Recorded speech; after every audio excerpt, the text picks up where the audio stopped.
এই যে একদিকে পিতৃ হারানো শোক, একদিকে মাধ্যমিক পরীক্ষা, কি বলবে কতটা কঠিন পরীক্ষা? অনেক কষ্ট। উম, আজকে কি পরীক্ষা রয়েছে? আজকে ইংলিশ আছে, কালকে কি ছিল? কালকে বেঙ্গলি। কোথায় সেন্টার পড়েছে? দশগ্রাম, কোথায় পড়াশোনা করতে? সাতটা। কতটা কষ্ট এই পরীক্ষাটা মনে করছো? পড়াশুনো টিউশন করো না। বাড়িতেই? হ্যাঁ। বাবা কি করতেন? বাবা বাড়িতে বসে থাকতেন, আগে হচ্ছে স্কুলের সেক্রেটারি ছিল। কিভাবে কি হলো বাবার এরকম? অসুখ অসুখ করেছিল। কি শরীর খারাপ ছিল? হ্যাঁ, সুগার, প্রেশার, অনেক রকম রোগ ছিল। কটার সময় স্কুলে যাবে আজকে পরীক্ষায়? ও এখান থেকে তো 9:30 বেরিয়ে যাবো, সেখানে 10:45 গিয়ে আমি পরীক্ষা সেন্টারে। খুব কি চিন্তা হচ্ছে? পরীক্ষা দিতে খুব কষ্ট হবে মনে করছো? হ্যাঁ, অনেক। কালকে কেমন হয়েছে? কালকে মোটামুটি হয়েছে। কি পরীক্ষা ছিল? বাংলা। আজকে আজকে ইংলিশ আছে।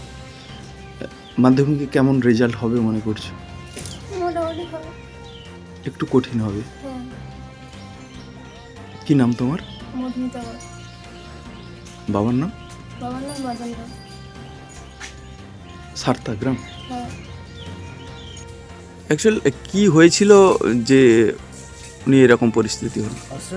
অসুখে ভুগল অনেকদিন, হঠাৎ করেই?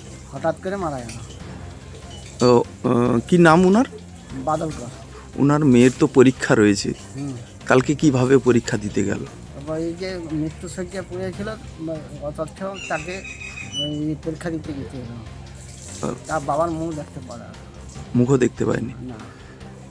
কি বলবেন এলাকাবাসী হিসাবে, একজন মেয়ে তার উপরে মাধ্যমিক পরীক্ষা? তার এই এই এই অবস্থা দেখে তবু দুঃখের সহিত সে পরীক্ষা দিতে মাধ্যমিক দিতে গেল মনোবল নিয়ে। কি চাইবেন, কি বলবেন এরকম পরিস্থিতিতে? এবং সরকারের পক্ষ থেকে যদি কিছু সহযোগিতা করে তার জন্য, মানে আগামী দিনে যাতে ভালো পড়াশোনা করতে। পড়াশোনা করতে পারে তার। বর্তমানে তার কে কে রয়েছে বাড়িতে? তার মা আর ওই মেয়েটি শুধু, আর কেউ নেই? না। কতটা কঠিন হবে মনে করছেন এলাকাবাসী হিসেবে? এটা তার বহু কঠিন। তার এ কঠিনের কোনো সীমা নেই। মানে একদিকে পিতৃহারা শোক, শোক, আর একদিকে মাধ্যমিকের পরীক্ষা, জীবনের বড় পরীক্ষা। পরীক্ষা, তার কোনো মনোবল একবারে নাই। আপনি কি এলাকাবাসী? আমি এলাকাবাসী। কি নাম আপনার?